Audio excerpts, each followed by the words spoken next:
आज नागपंचमीच्या शुभ पर्वावर आपण आज अशा व्यक्तींना निमंत्रित केलं आहे। आज आपण अशा व्यक्तींचा सत्कार करणार आहे की जे स्वतःचा जीव धोक्यात टाकून सापांना पकडतात आणि सापांना फक्त पकडतच नाही तर त्यांना जीवनदान देतात, सोबतच आपला सुद्धा जीव वाचवतात। म्हणजे सांगायचं पर्यायाने असं की सापाचा जीव वाचवून आपल्या पर्यावरणाचा समोर राखण्यात आपल्या सर्प मित्रांचा फार मोठा वाटा आहे। त्याचं कारण असं आहे, साप उंदीर आणि इतर प्राण्यांना खातो, त्यामुळे आपला पर्यावरणाचा समतोल कायम राहतो। साप दिसला की आपण घाबरतो, परंतु सर्वच साप विषारी नसतात। पर्यावरणामध्ये 80% साप जे आहे ते बिनविषारी आहे आणि फक्त 20% साप हे विषारी आहे। परंतु होते काय, आपल्याला त्याचा अभ्यास नसतो आणि बहुतांश लोक सापांना मारतात।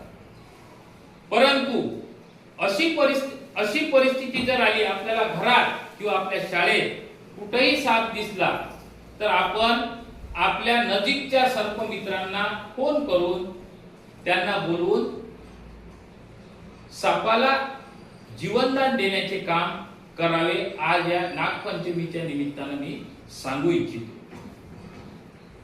सर्प मित्रांना मोह बदलायची अपेक्षा नसते। रात्री बेरात्री कधी फोन आला तरी ते बिचारे क्षणाचाही विलंब न करता त्या ज्या स्थळी साप असेल त्या स्थळी जातात आणि आपला जीव वाचवतात, सोबतच त्या सापाला सुद्धा जीवनदान देतात। आणि आज नागपंचमीच्या शुभ पर्वावर मी सरकारला अशी विनंती करेल की ज्याप्रमाणे आपण आपल्या शाळेच्या मुख्य स्थळी ॲम्ब्युलन्सचा नंबर, चाइल्ड हेल्पलाईन नंबर, महिला तक्रार नंबर, त्याच्यानंतर अँटी करप्शन ब्युरोचे नंबर, यासोबतच आपल्या गावातील नजीकचे जे सर्प मित्र असतील त्यांचे नाव आणि त्यांचे नंबर आपल्या शाळेमध्ये फ्रंटवर त्या मदत केंद्राच्या यादीमध्ये सर्प मित्रांचे सुद्धा नाव असायला पाहिजे। याची दखल सरकारने घ्यावी अशी मी या माध्यमातून विनंती करतो। साप वाचवा, निसर्ग वाचवा, सर्प मित्रांचा सन्मान करा, जीव वाचवा। जे आपल्यासाठी आपला जीव धोक्यात टाकतात त्यांचा सन्मान सत्कार करणे हे आपलं आद्य कर्तव्य आहे। आणि आज तर नागपंचमीच्या दिवसाच्या निमित्तानं आपण दरवर्षीप्रमाणे या वर्षी सुद्धा आपल्या सर्व सर्प मित्रांचा सत्कार करण्याचं आपण आपल्या शाळेच्या वतीने ठरवलं आहे आणि आज आपण ते करणार।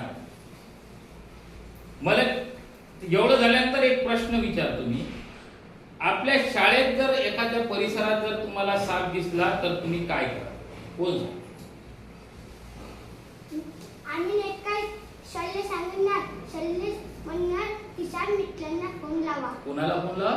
साप मित्रांना, सर्प मित्राला फोन लावा। काय टाळ्या वाजवा बेटा याच्यासाठी।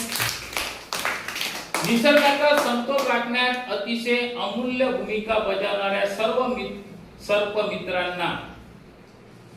मित्रांचे आज आपल्या शाळेमध्ये त्यांनी आपल्या विनंतीला मान देऊन आले, त्याबद्दल त्यांचे आभार। आणि आता आपण थोड्याच वेळात त्यांचा सत्कार सुद्धा घेऊ। ओके।